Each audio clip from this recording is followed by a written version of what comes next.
Hi, I'm Nithya. Hi, I'm Podrick. Hi, my name's Yomi. Hi, I'm Josh. I'm Christy. Hi, I'm Kate. Hello, I'm Michael, and this is V.Point.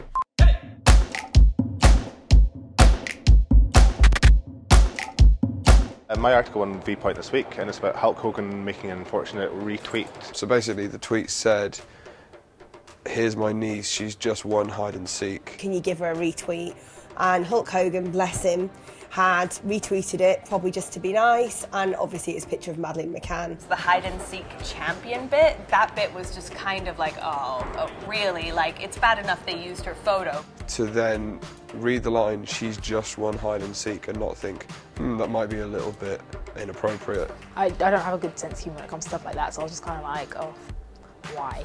Bad joke. It's that really mixed reaction I think you get every time you hear a joke that's just a bit wrong. I just hate the heartache and the pain that I may have brought the McCanns in that. They're still experiencing a lot of grief and a lot of anxiety over this, and they'll never get over it. And to just use her image for a joke is just out of order. People will just do anything for retweets now. I think it's really bad, obviously, but I think a lot of things really bad that people make jokes about on the internet, and it's just the way it is. When I first read it, I said to Michael, how did he not recognise Madeleine McCann? But actually, he's American. In the UK, we're well aware of this story. It's been huge.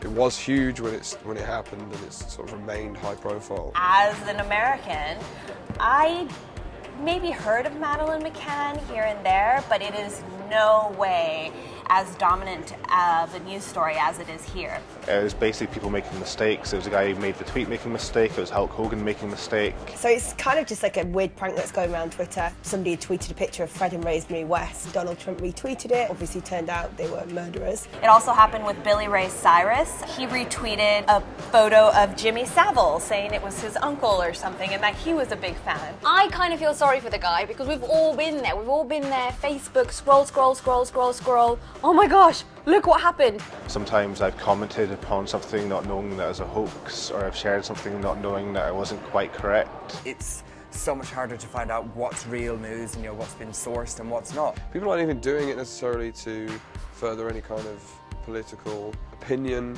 or campaign.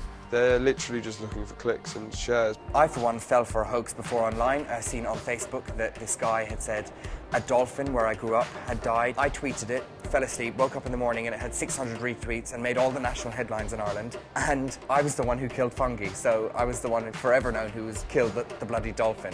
I guess just be wary. I think that's really the lesson here. The consequences of it could actually be quite good in terms of a lot of people who've never known about Madeleine McCann before. People were looking at her image again and talking about it. Maybe this will help widen the reach and people think, well, everyone's seen Madeleine McCann's face. But you know what? A lot of people in America haven't. Silver lining. Thank you for watching this week. So if you enjoyed this, then come back next Friday. We'll be here next Friday With What One V.Point. And don't forget to subscribe. Please subscribe. You're great. Subscribe.